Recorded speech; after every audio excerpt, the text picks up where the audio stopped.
राधे, जय श्री कृष्णा। कार्तिक माहत्म अध्याय का 26वां अध्याय करेंगे। इसमें कांचीपुर के राजा चोल और विष्णुदास जी की कथा है। नारद जी बोले, हे राजन, इस प्रकार गणों के वचन सुनकर विस्मित होकर दंडवत करके धर्मदत्त बोला, मनुष्य यज्ञ, दान, तीर्थ, तप आदि से दुख नाशक विष्णु का आराधना करते हैं। उनमें से विष्णु को प्रसन्न करने, समीपता देने वाला क्या ऐसा कोई पूजन है जिसे करने से हम सब यज्ञादि सफल हो जाए? गण बोले, हे विप्र, तुमने अच्छा प्रश्न किया है। हम इतिहास समेत एक प्राचीन वृत्तांत कहते हैं, एकाग्र मन होकर सुनो। कांचीपुर में एक चोल नामक चक्रवर्ती राजा था। उसके ही राज्य में चोल देश प्रसिद्ध था। उस राजा के राज्य में कोई आदमी दरिद्र, दुखी, पाप बुद्धि और रोगी नहीं था।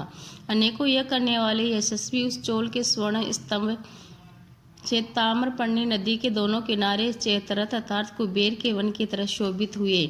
एक समय वह राजा अनंत शयन नाम के स्थान को गया। वहां विष्णु की योग माया के साथ विश्वपति भगवान विष्णु शेष शैया पर शयन करते हैं।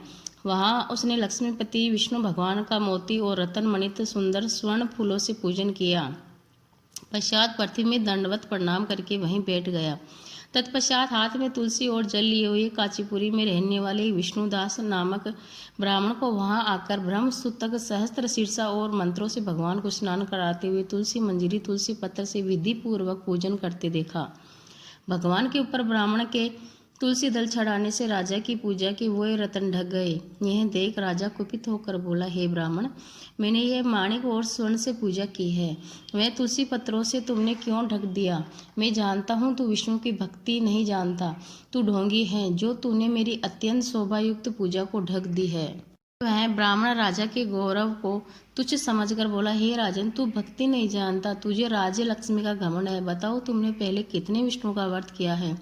गण बोली, ब्राह्मण का वचन सुनकर और हंसकर राजा गर्व सहित कहने लगा कि जो तू भक्ति का गर्व करता है, बता तुझे दरिद्र की भक्ति कितनी है? विष्णु भगवान को प्रसन्न करने वाले यज्ञ दान आदि तूने कितने किए हैं और न पहले तेने कोई मंदिर ही बनाया है? यदि तू भक्ति का ऐसा घमंड है तो अब सब उपस्थित ब्राह्मण आप लोग देखते रहो कि विष्णु भगवान साक्षात दर्शन मुझको दे या इसको, तब हम दोनों की भक्ति मालूम हो जाएगी। यह कहकर राजा तो अपना राजमहल चला गया और मुद्गल ऋषि को आचार्य बनाकर विष्णु यज्ञ प्रारंभ कर दिया। उस यज्ञ में बहुत से ऋषियों को बुलाया और बहुत सा धन और दक्षिणा दी। ऐसा यज्ञ सबसे पहले गया नामक क्षेत्र में किया गया था। उस समय विष्णुदास भी वहीं देव मंदिर में रहा। विष्णु को प्रसन्न करने के लिए अनेक नियम करने लगा। माघ और कार्तिक का व्रत किया, तुलसी का वन लगाया और उसे सींचा और द्वादक्षर मंत्र का यथा विधि जाप करने लगा और षोडोपचार और नृत्य गीतादि मंगलों से नित्य विष्णु की यथाविध पूजा करने लगा। वह चलते फिरते भोजन तथा शयन करते समय सदा विष्णु को स्मरण करता रहा और समदृष्टि होकर सब में विष्णु को ही देखता था। विष्णु की प्रसन्नता के लिए माघ और कार्तिक के विशेष नियम पालन करने लगा और उद्यापन भी किए। इस प्रकार सभी इंद्रियों को वश में करके भगवान की आराधना करते हुए राजा चोल और विष्णुदास ब्राह्मण को बहुत समय व्यतीत हो गया। यहीं पे 26वां अध्याय को विराम देंगे। अब 27वां अध्याय का अध्ययन करेंगे। इसमें है राजा चोल और विष्णुदास को भगवान का द्वारपाल होना।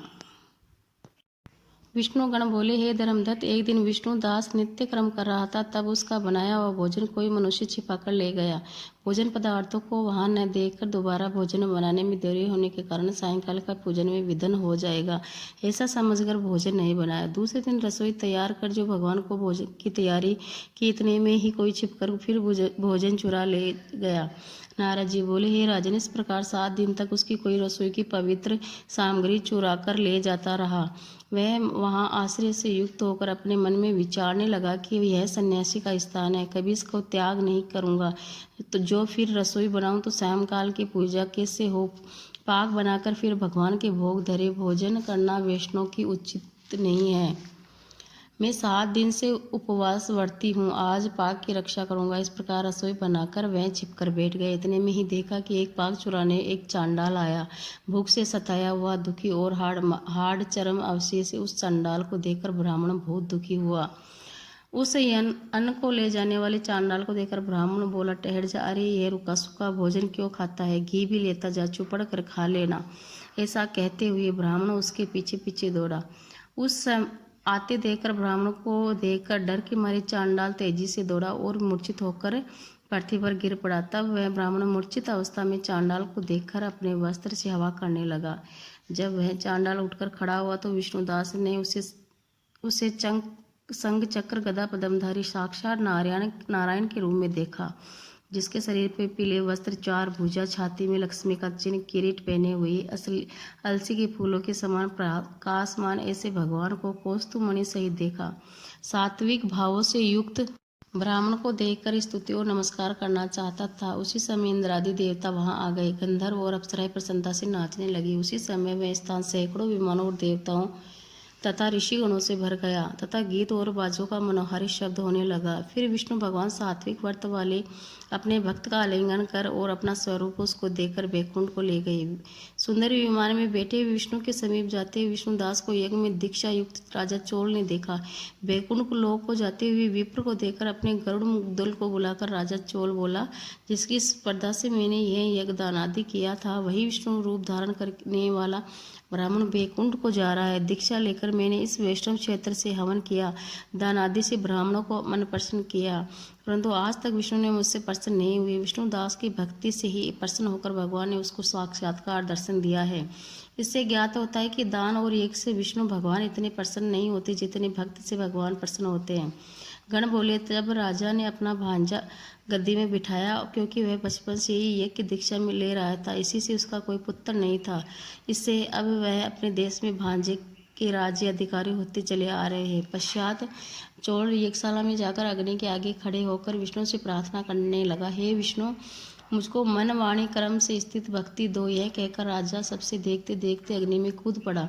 तब मुदगल ने क्रोध में अपनी शिखा उखाड़कर घेर दी। तभी से उसे गोत्र में मुदगल शिखाहीन होते आ रहे हैं। तब ही अग्नि कुंड से प्रकट हुए भक्त वत्सल भगवान राजा चोल को आलिंगन करके अपने श्रेष्ठ विमान में चढ़ा लिया और अपना स्वरूप देकर उसको सब देवताओं समेत बैकुंठ को ले गए। अतः जो विष्णुदास है वह पुण्यशील हो गया और जो चोल राजा है वह सुशील हो गया।